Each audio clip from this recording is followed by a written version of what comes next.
Bienvenue dans ce nouveau numéro, Madame, Messieurs, de votre magazine environnemental, Info Verte. Nous vous disons bonjour. La problématique de l'assainissement de la ville de Kinshasa, on en parle encore et toujours. Alors, pour ce numéro, nous sommes venus rencontrer un expert environnemental. Il s'appelle Monsieur Guy Kajemba. Il est coordonnateur du groupe de travail Climat RED Rénové. Il est aussi expert environnemental en programme juridictionnel RED. Je dis bonjour, Monsieur Guy Kajemba. Bonjour, madame. Nous sommes dans votre bureau aujourd'hui pour en parler de cette problématique de l'assainissement de la ville de Kinshasa. D'abord, on doit savoir, vous êtes coordonnateur du groupe de travail Climat RED Rénové, qu'on appelle GTCRR. Alors, c'est quoi GTCRR? Expliquez-nous un peu les objectifs poursuivis. Nous sommes donc une organisation nationale qui regroupe un peu les organisations de la société civile globalement pour essayer un peu d'aller vers les efforts pour lutter contre le changement climatique d'une part et pour accompagner les communautés aux efforts qu'ils font pour réduire leurs empreintes carbone, empreintes climat. Voilà un peu. Donc, vous avez un contact rapproché avec les communautés? Oui, on a 480 organisations qui sont réparties dans 19 provinces. Et à partir de là, nous essayons un peu d'échanger, de travailler, de monter l'information et d'envoyer des informations pour des efforts qu'ils doivent fournir pour que ces enjeux, sur l'enjeu du climat, vous savez que c'est un danger mondial et que la RDC est parmi les pionniers qui contribue beaucoup plus, naturellement d'ailleurs, aux efforts de la réduction des émissions. Ok. Alors, vous travaillez avec, en fait, vous êtes constitué des ONG environnementales aussi. Et comment faire pour adhérer? Bon,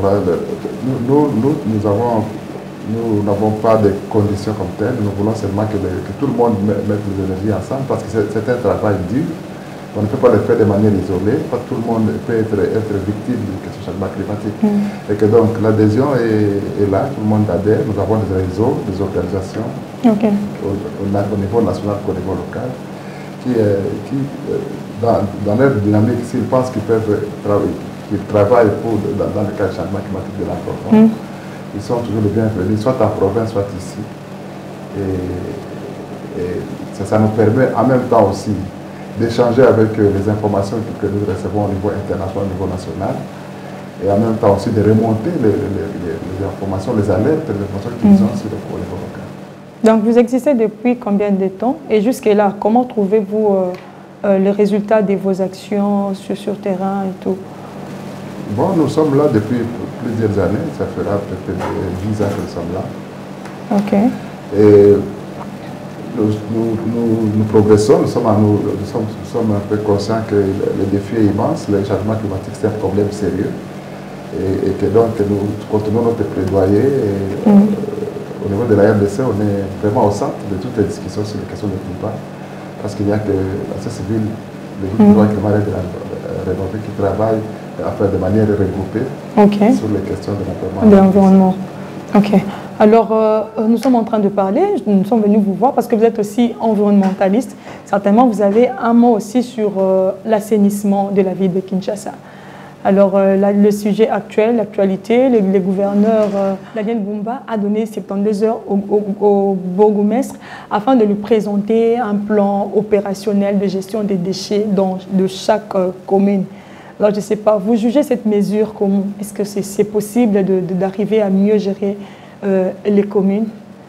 Oui, de toutes les façons, les déchets doivent se gérer en amont un peu plus au niveau d'abord de la famille. Oui. Parce que là, nous parlons un peu, si on peut aller par strate, c'est qu'il y a d'abord l'étape de l'élimination, c'est-à-dire de réduire, de faire en sorte qu'on ne puisse pas utiliser tout ce qui est comme déchets, comme sachets. Il y a la partie de la valorisation, là aussi dans la famille, c'est dans les quartiers.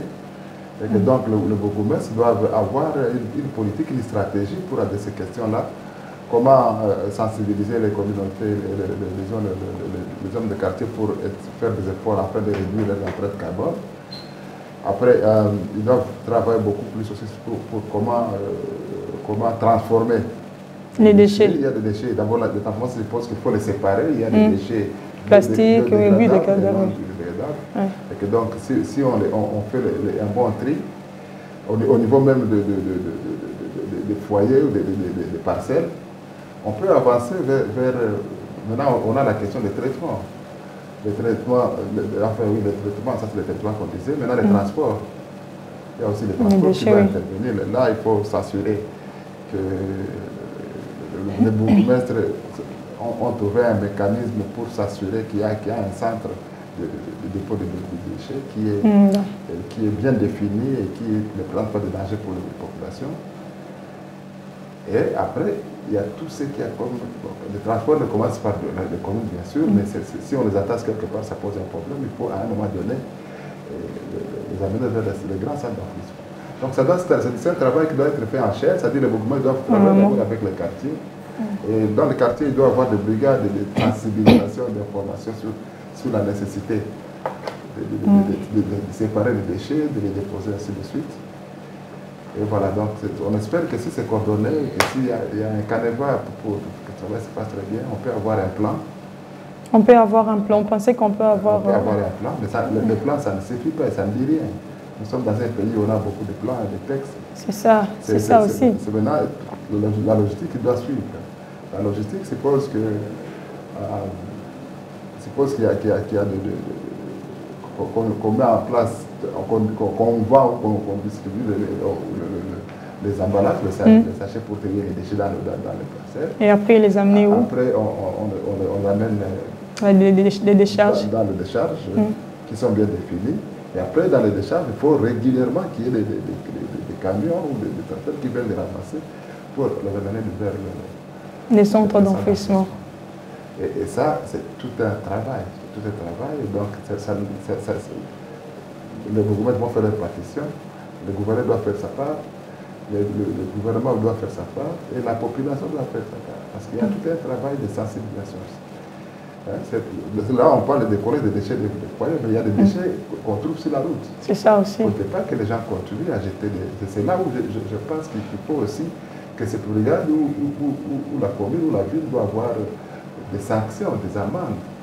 Et évidemment, il ne faut pas demander aux gens de ne pas jeter les bouteilles dans un stade où on ne sait pas où les amener. C'est-à-dire qu'il faut quand même qu'on puisse prévoir les endroits pour les solutions. On dit que la ville de Kinshasa, c'est la ville la plus polluée au monde.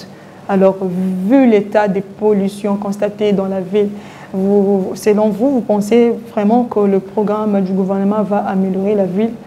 On va changer d'adage pour dire que c'est la ville la plus propre au monde? Je ne sais pas, allez voir un peu sur ça.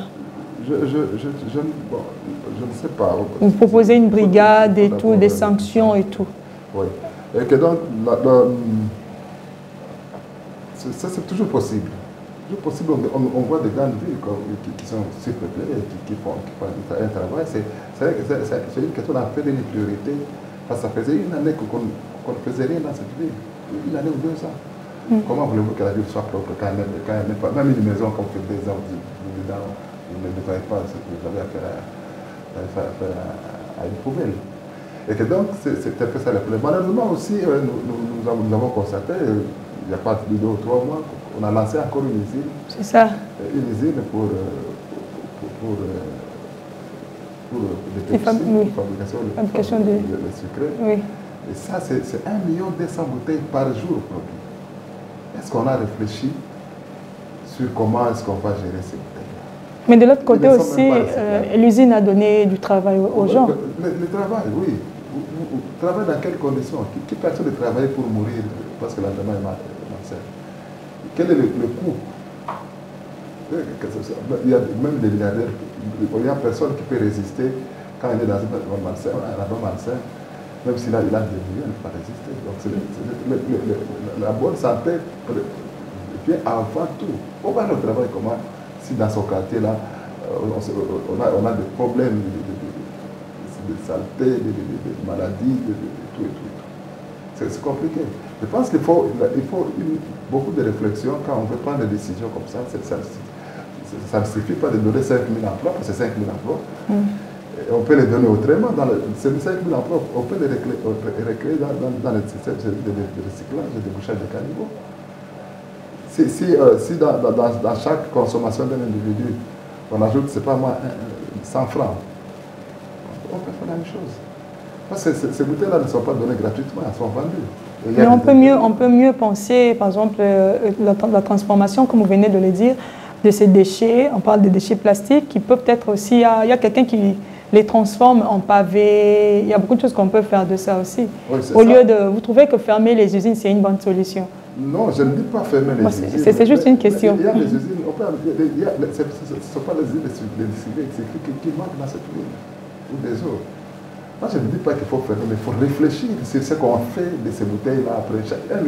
Vous avez tout ce qu'on a comme déchets, vous ajoutez 1,2 million bouteilles par jour.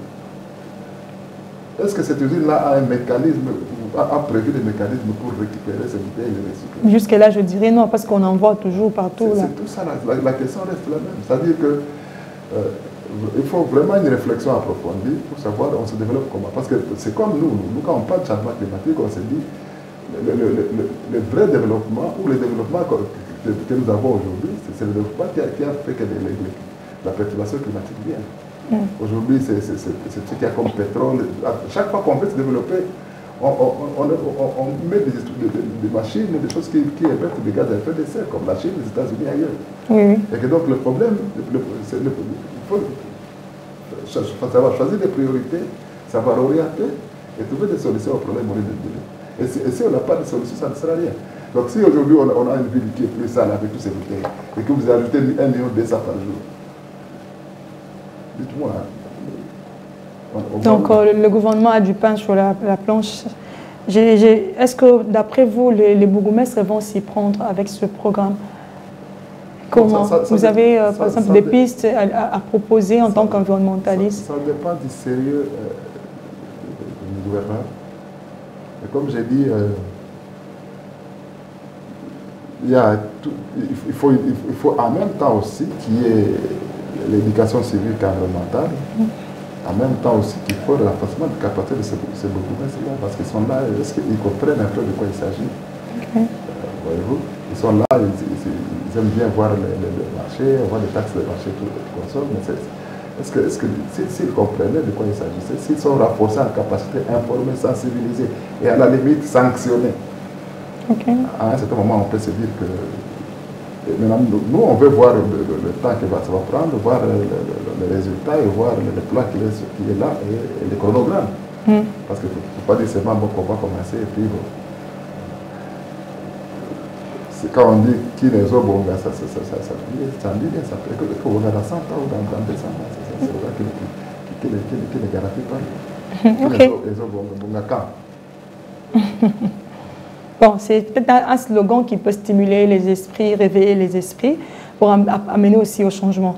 Alors, vous êtes expert environnemental.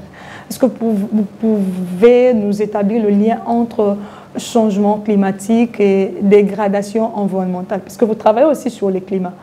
Est-ce qu'il y a un lien entre... C'est la même chose. C'est-à-dire que la dégradation de l'environnement, la dégradation, c'est ce qui entraîne le changement climatique.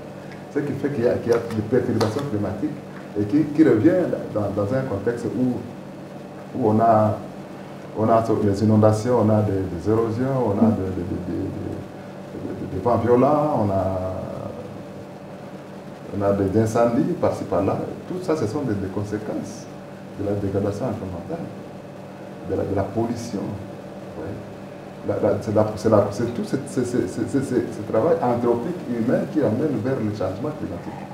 Donc c'est ça qu'on appelle les liens. Donc, le changement climatique est une conséquence de notre propre dégradation de l'environnement. Donc, Kinshasa va s'attendre à de fortes pluies d'ici là. Et en tant qu'environnementaliste, qu'est-ce que vous craignez quoi en termes de climat, de changement climatique, de pluie et tout, des érosions, avec cette dégradation qu'on constate dans la ville, qu'est-ce qui peut y arriver? Ce qui peut arriver, c'est que il y a des scénarios de pire. C'est tout ce qu'on a toujours eu. Il y a les changements de saison. De saison, il n'y a pas de pluie, où il y a trop de pluie, il n'y a pas de pluie, tous ces problèmes-là. Alors là, ça perturbe un peu tout ce qui est comme la saison culturelle. Ça, c'est un problème. Le deuxième problème, c'est qu'on peut s'attendre à des montées des eaux, à des inondations facile parce que les caniveaux sont bouchés. Et ainsi de suite. Donc il y a des catastrophes. Qu'est-ce qu'il faut faire? Ce qu'il faut faire, c'est que en même temps qu'on n'a pas une réponse urgente rapide, en même temps, on doit avoir des mécanismes d'alerte, précoce et d'information pour prévenir cette catastrophe-là. En d'autres termes, on ne doit pas laisser les gens se retrouver dans l'eau un matin. C'est ça. Or, on peut avoir un mécanisme pour informer, pour prévenir les communautés des risques de danger qu'on encourt dans les jours qui suivent via la prévision météorologique. Maintenant, ça fonctionne. Je crois que ça va fonctionner. On a déjà, et faire aussi des bonnes prévisions. Bien qu'on dit prévision, mais des fois, la population n'a pas confiance, c'est ça. Même si elle n'est pas bonne, mais approximativement, on fait toujours... Il y a des vents violents qui se passent aux États-Unis. Oui, c'est ça, Floride. On n'aura pas autant de morts que ce qu'on a, c'est le peu qu'on a ici pendant qu'il y a... C'est ça. Donc, le changement climatique est une évidence, c'est une réalité. Il faut trouver des... après ça, il faut des mécanismes de compensation ou de relocalisation. Tout ça, c'est prévisible. Quand on sait qu'on ne doit pas permettre aux gens d'aller construire dans les lits des fleuves, quand on sait que le fleuve peut monter à 1-2 mètres d'un moment à l'autre. Même sur des terrains érosifs aussi, des terrains glissants, des terrains qui présentent des risques. Les terrains marécageux, ou les terrains qui présentent des risques par rapport aux érosions, c'est le glissement des terres. Alors, on peut parler d'autre chose. Du haut de la tribune des Nations Unies, le chef de l'État a évoqué un aspect. Il a dit que la République démocratique du Congo a affirmé son engagement en faveur d'une action climatique ambitieuse. L'action climatique ambitieuse, oui. Alors, est-ce que vous pouvez nous parler un peu de ces actions, de cette action que le pays s'est donnée en rapport avec le climat? Nous savons que la RDC, avec notre slogan « Pays Solution », nous sommes un pays solution. Alors, vous pouvez un peu parler du pays, de la RDC. Qu'est-ce que le pays fait en rapport avec le changement climatique, la réduction des émissions de gaz à effet de serre et tout, en tant que pays solution? Non, quand on parle de pays solution, quand on parle de pays à faire, je pense que ce qui doit être fait ailleurs, chez les pollueurs. Nous, la RDC a une position stratégique naturelle qui le permet de contribuer à la lutte contre le changement climatique à travers ces forêts. Ces forêts qui doivent être maintenues, qui ne doivent pas être coupées. Et pour ne pas être coupées, il faudrait des compensations. Il faudrait que les gens qui pouvaient utiliser le bois trouvent d'autres moyens pour la survie. Et que donc, faire ce qu'on doit faire, c'est demander à la communauté internationale de continuer à soutenir la position de la RDC comme ou du bassin du Congo dans l'ensemble, parce qu'on n'a que 3 bassins, pour qu'ils puissent continuer à préserver les forêts, à séquestrer le carbone qui permet à ce qu'on puisse garder l'équilibre entre les pollueurs et les non-pollueurs. Et donc les actions doivent aller dans tous les sens.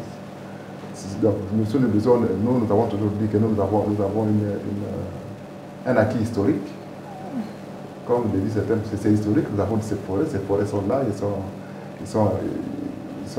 y a des forêts primaires, mais qui peuvent se dégrader ou qui peuvent aller dans le sens d'être détruites par les gens, une fois qu'on n'a pas d'alternative, d'une part. D'autre part, ce qu'on a toujours exigé, c'est au niveau, on en parlé encore à la COP 30 à Bakou, c'est le respect des engagements de communauté internationale par rapport à cette question. Et tous les débats se tournent autour de la finance climat, de financer les pays qui ont une réponse à ces questions. Et ça, c'est très lourd. Jusque-là, les engagements viennent toujours, mais on revient toujours sans action. Donc, on reste dans la théorie, dans les paroles. On reste dans les théories. Alors, puisque vous êtes tout le temps, je ne serai pas tout le temps en contact avec les communautés, ce que vous voyez aussi, est-ce que leurs besoins sont aussi pris en compte? Puisque ce sont eux qui doivent, normalement, qui sont protecteurs des forêts et tout. Est-ce que leurs revendications sont prises aussi en compte? Bon, nous, on les remonte. C'est pris en compte parce que le monde est conscient. L'humanité est consciente que ces communautés qui vivent dans ces forêts-là, c'est eux qui ont protégé ces forêts depuis des millénaires. Donc ils ont eu un comportement qui a permis à ce que ces forêts-là se stabilisent et soient là. Ça, c'est le premier niveau. Maintenant, la conscience, c'est une conscience naturelle. Vous allez voir, ne pas voir un pygmée en train de détruire l'arbre ou de couper la forêt. Il y a la conscience qui s'est établie de leur côté. C'est naturel. Ok. Hein, les communautés vivent naturellement dans ces forêts des siècles et des siècles. Et ils ont un comportement naturel qui fait en sorte qu'ils ne s'attaquent pas à la forêt. Un comportement protecteur de la forêt. De la forêt. Okay. C'est leur milieu de vie, c'est là où ils trouvent les médicaments, c'est là où ils prient, c'est là où ils trouvent la nourriture et tout. Et que donc, ils n'ont pas intérêt ils n'ont jamais eu dans leur tête qu'ils peuvent se mettre d'accord. Mais non, la pression extérieure, avec tout ce qu'il y a comme je dis encore, l'émission des gaz à effet de serre, le développement, les exploitants de bois, et tout ça. Cette pression-là, c'est là qu'il faut vraiment beaucoup travailler pour réglementer, pour continuer à stabiliser ces problèmes. Ok, donc les besoins des communautés sont pris en compte, comme vous venez de le dire. Ils ont un comportement naturel. Alors pour chuter, nous arrivons petit à petit à la fin de l'émission. Nous voulons retourner encore sur la proposition des déchets plastiques. Quelles conséquences la pollution de l'environnement peut avoir sur la population en tant qu'environnementaliste? Par exemple, les déchets, pour ne pas parler que des déchets plastiques, mais les déchets en général d'une manière. Un environnement pollué, qu'est-ce que ça peut faire sur l'état? L'environnement pollué, c'est quoi? C'est la saleté. Quand vous êtes dans une maison sale, vous pensez, c'est comment? Il y a les maladies. Il y a des maladies, toutes formes de maladies. Il y a la malaria avec les moustiques qui vont convenir. Il y a beaucoup de choses. Vivre dans la saleté, c'est un peu de voir un peu si vous vivez dans une maison un mois sans ou si vous ne voulez pas pendant un mois, vous devenez quoi? Donc c'est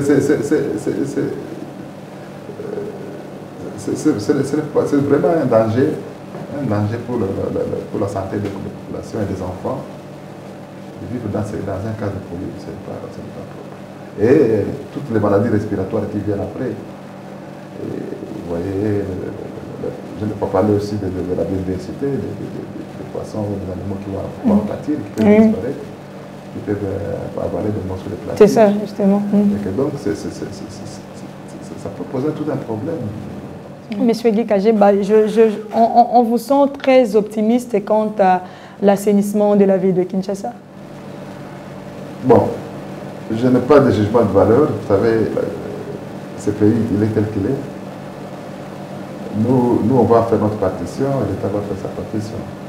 Ce qu'on sait, c'est qu'il y a toujours de bons discours, il y a toujours de bons programmes, mais à la fin, on ne s'en sort pas. On est dans cette vicieux.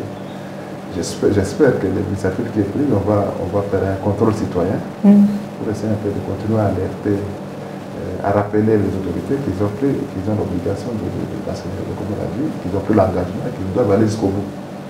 Ça sera notre partition. En tant que GTCRR. Après les pesanteurs politiques et toutes ces questions-là, en tant que société civile, vous allez faire pression. Oui, bon, c'est ça, c'est l'alerte, rappeler, plaider, continuer à plaider. Voilà. Monsieur Guy Kagé, vous avez un mot de la fin par rapport à l'assainissement de la ville de Kinshasa?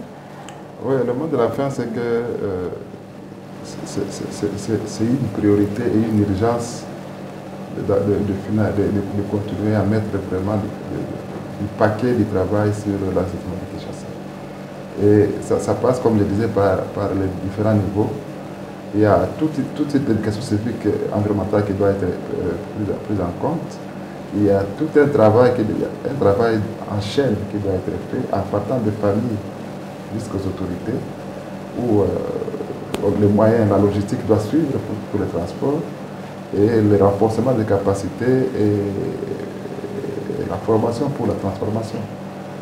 Et voilà un peu ce que je pense que si on se met sur ça, et en produisant, j'espère que d'ici là on aura un chronogramme après avoir collecté les informations de tous les bourgmestres, et que sur base de ce chronogramme, on va essayer de mettre des projets, des programmes et des actions à mener pour arriver, évidemment dans le temps aussi, parce que c'est important aussi que ça soit chronométré. Alors nous croyons que vos recommandations vont être prises en compte et Kinshasa va revêtir sa plus belle robe. Madame, Monsieur, face à la rubrique interprète.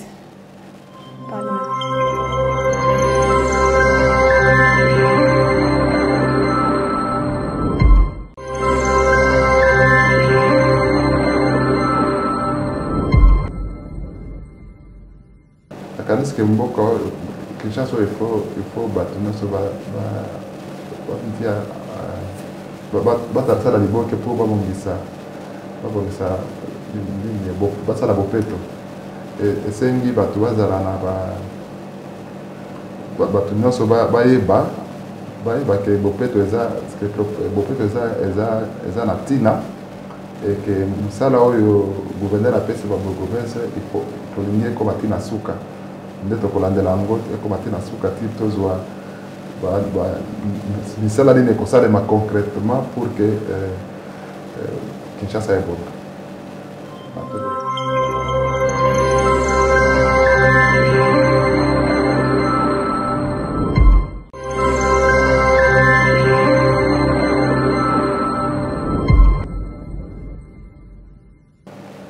Ça a été un plaisir pour nous. Merci de nous recevoir chez vous, Monsieur Guy Kajimba. Madame, Messieurs, nous vous disons un grand merci de l'attention soutenue que vous accordez à cette émission pédagogique, cette émission environnementale. Et nous vous sommes très reconnaissants et vous disons à la prochaine.